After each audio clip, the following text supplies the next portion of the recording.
नमस्कार मैत्रिणींनो, कसे आहात सर्वजण? आशा व्यक्त करते छान असाल. लवकरच येत आहे गणेश चतुर्थी आणि आपल्या सगळ्यांना गणेश जयंतीच्या तुम्हा सगळ्यांना खूप साऱ्या शुभेच्छा. गणपती उत्सवाचा आनंद हा प्रत्येकाचा आनंद असतो.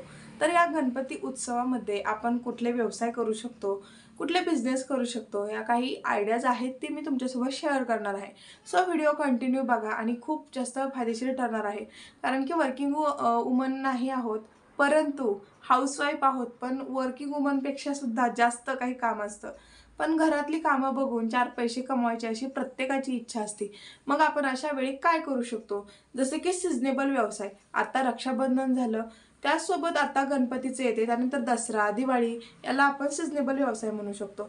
आता आपण गणपतीमध्ये डेकोरेशनच्या सगळ्या वस्तू खरेदी करू शकतो आणि ते विक्रीसाठी आपण ठेवू शकतो. त्याचसोबत घरी मोदक बनवू शकतो, लाडू बनवू शकतो, ऑर्डर घेऊ शकतो आणि ऑर्डर देऊही शकतो.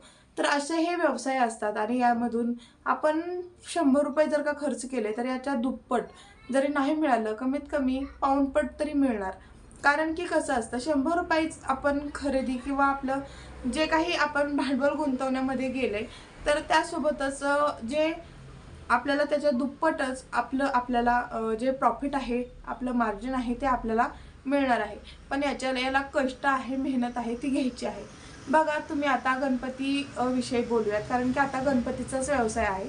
तर गणपती येत आहेत, तर गणपतीनिमित्त आपण मूर्ती ठेवतो, मूर्ती विकण्यासाठी ठेवतो गणपती बाप्पांच्या आणि आकर्षित अशा वस्तू ठेवतो, जे करून डेकोरेशनसाठी फुलं असतील, माळा असतील किंवा गणपतीभोवती आपण बरेच काही असे ठेवत असतो. आता बघा मार्केटमध्ये खूप सारे झेंडूची फुलं वगैरे आहेत आणि ती प्लॅस्टिकमध्ये आहेत, पण एकदम ओरिजिनल असल्यासारखे दिसतात. किंवा माळी आहेत. त्याचसोबत गणपती बाप्पांचा जो छत असतो किंवा आपण घर म्हणू शकतो, तर ते आहे, साड्यांचं आहे आणि अजून बऱ्याच अशा काही वस्तू आहेत गणपती बाप्पांच्या डेकोरेशनच्या. तर अशा ह्या वस्तू आपण आपल्या एरियामध्ये जिथे कुठे मोठं शॉप असेल तिथून आपण खरेदी करू शकतो किंवा तुम्ही तुमच्या विचारू शकतात की इतर ठिकाणी कुठे आहे, तर तिथून तुम्ही हे सगळ्या ज्या वस्तू आहेत खरेदी करू शकता आणि घरूनच तुमच्या एरियामध्ये व्हॉट्सअप स्टेटस ठेवू शकता तुमच्या मोबाईलमध्ये आणि तुमचा जो एरिया आहे तिथे तुम्ही सगळ्यांना सांगूही शकता किंवा आम्ही ह्या वस्तू ठेवलेल्या आहेत, तुम्हाला पाहिजे असेल तर तुम्ही घेऊ शकता किंवा तुम्ही घेणार असाल तर तसं सांगा. एकदा भेट तरी द्या, नसेल घ्यायचं तरी भेट द्या आणि आवडलं की जो कस्टमर आहे तो आकर्षित होतोच आणि घेतोच. तर अशा बऱ्याच काही वस्तू असतात, त्या आपल्याला डेकोरेशनसाठी ठेवायच्या आहेत. आता रक्षाबंधन झाला, आता गणपती बाप्पांचे जे आहे तर त्याच्यासाठी आपल्याला करायचं आहे. आता ह्या वस्तू खरेदी करणं, ठेवणं किंवा कस्टमर घेईल का नाही असं करणं म्हणजे प्रत्येकाला स्वाभाविक आहे की विकतंय की नाही असा प्रश्न पडणं. परंतु हाऊसवाईफ आहोत, लहान मुलं आहे आणि माझा जो मी आता ज्यामधून जाते, ज्या पिरियडमधून जाते, तर माझी छोटी छोटी मुलं आहेत आणि हे करून मला सुद्धा काहीतरी करण्याची इच्छा होतीये. परंतु मी काय करते काय नाही ते मी तुमच्यासोबत शेअर करते, असं काहीही झाकून ठेवत नाही. परंतु तुम्ही काय करू शकता, ज्या आयडिया आहेत, बेस्ट आयडिया आहेत, त्या मी तुमच्यासोबत शेअर करते. आता हे झालं डेकोरेशनच्या वस्तूंचं.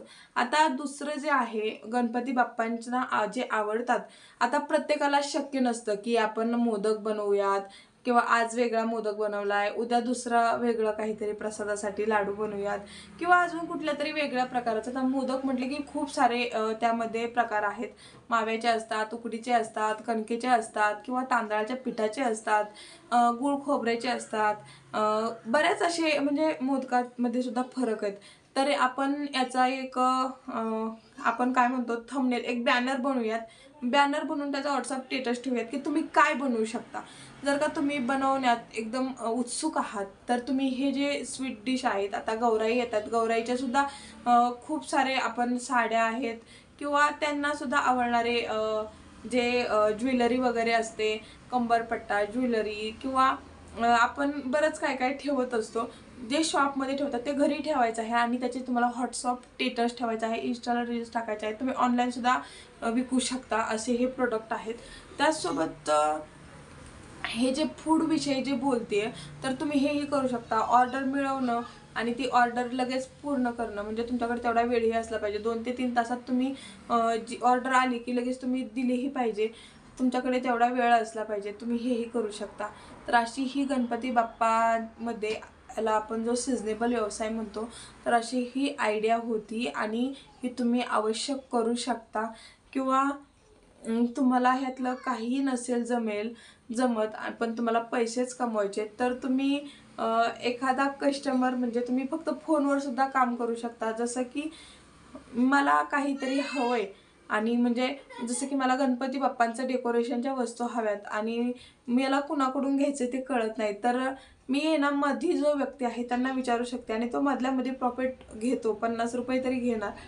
तर त्याला सांगून तो पुढच्याला सांगेल की ह्यांना पाहिजे, तर तुम्ही एक तसं सुद्धा करू शकता. परंतु मी म्हणते हे करण्यापेक्षा आपण स्वतः जर का केलं तर अतिशय उत्तम आहे. कारण की यामध्ये सिजनेबल व्यवसाय, आता याच्यानंतर जो पिरियड येणार आहे तो आहे दसरा.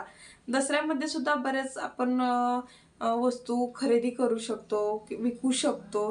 तर त्या पिरियडमध्ये मी तुम्हाला ते सांगेलच. परंतु आता जे आहे, आता ट्रेंडमध्ये जो आहे तो आहे गणपती बाप्पांच्या स्वागताची तयारी. आणि प्रत्येक गणेश भक्ताला असं वाटतं की गणपती बाप्पाच्या स्वागतासाठी मी काय घेऊ आणि काय नाही, असं वाटत असतं. तर बघा, आय होप आजचा जो व्हिडिओ आहे तुम्हाला युजफुल वाटला असेल तर नक्कीच व्हिडिओला लाईक करा, शेअर करा, चॅनेलला सबस्क्राईब करा. आणि गणपती बाप्पांचं आगमन लवकरच होत आहे, तर तुम्हा सगळ्यांना गणेश उत्सवाच्या सगळ्यांना मनापासून शुभेच्छा. गणपती बाप्पा मोरया, मंगलमूर्ती मोरया. झोपेतून उठलाय त्यामुळे असं आहे. चला, टेक केअर, बाय. भेटूयात पुन्हा एकदा नवीन व्हिडिओमध्ये.